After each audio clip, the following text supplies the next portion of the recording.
What is up, everybody? Welcome back to my YouTube channel. And in today's video we have another thing, I guess you call it, where I talk about two things at once, or multiple things at once, I guess.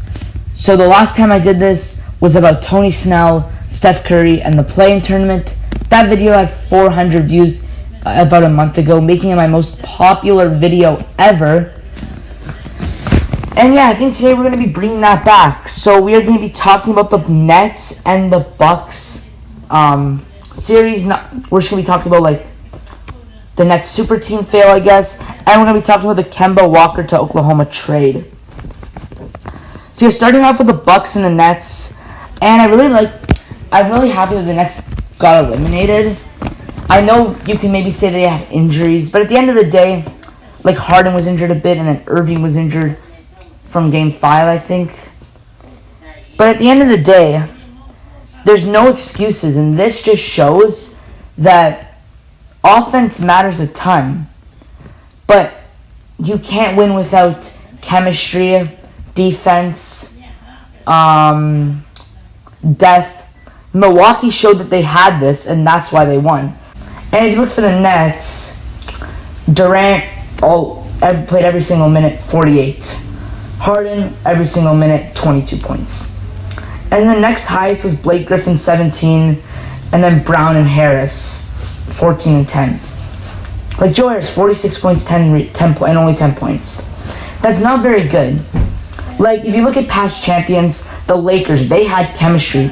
They were a relatively deep team. Like, they weren't the deepest, but they were deep, I would say.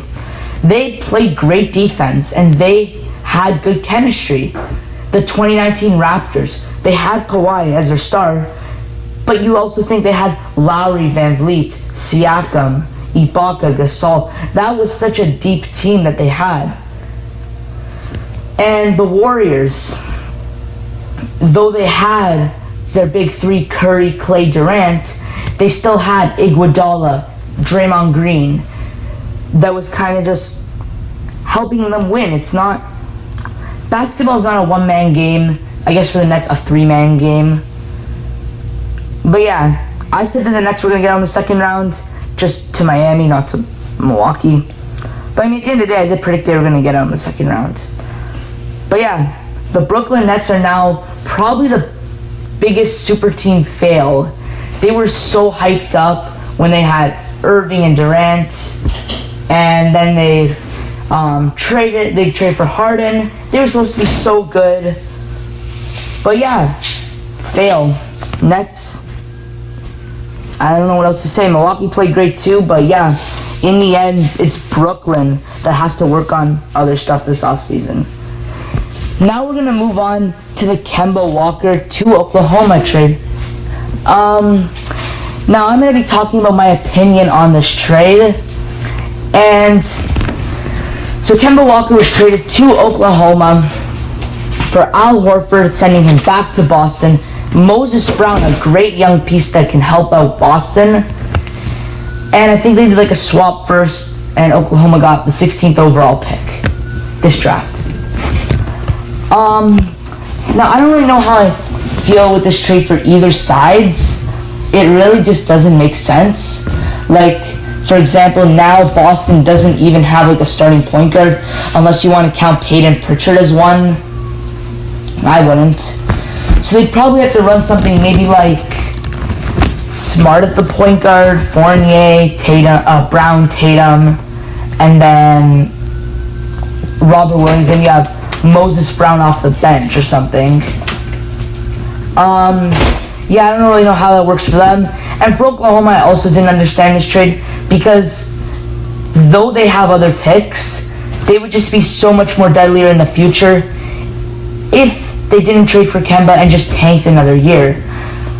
And even if they do have him planned for the long term, I don't understand how a Kemba-Shea duo would work out, because I can see by the way they play, neither of them like to be the two option. Like Kemba was, but you could tell that he didn't like it this year. And now on Oklahoma, he probably will be the two option. And now Oklahoma doesn't have a starting center anymore. I mean, No, they don't. And yeah, so overall this was a weird trade. I would say that Boston benefited from it more because now they got another young piece. They got a little deeper. They did get Al Horford too, but I think that was just to make the money work. They'll probably flip him. But yeah, I would say overall that Boston won this trade because they got younger. And did they get better? I don't know. Let me know in the comments if you think Boston got better or worse. And for Oklahoma definitely got better. But I don't know if that's what they want right now. I think they want to get worse and maybe tank. Even though they have like Houston's pick, Miami's pick, the Clippers pick. That just make their picks so much more valuable. But now Kemba kind of brings that down. But yeah, you guys let me know who won this trade in the comments.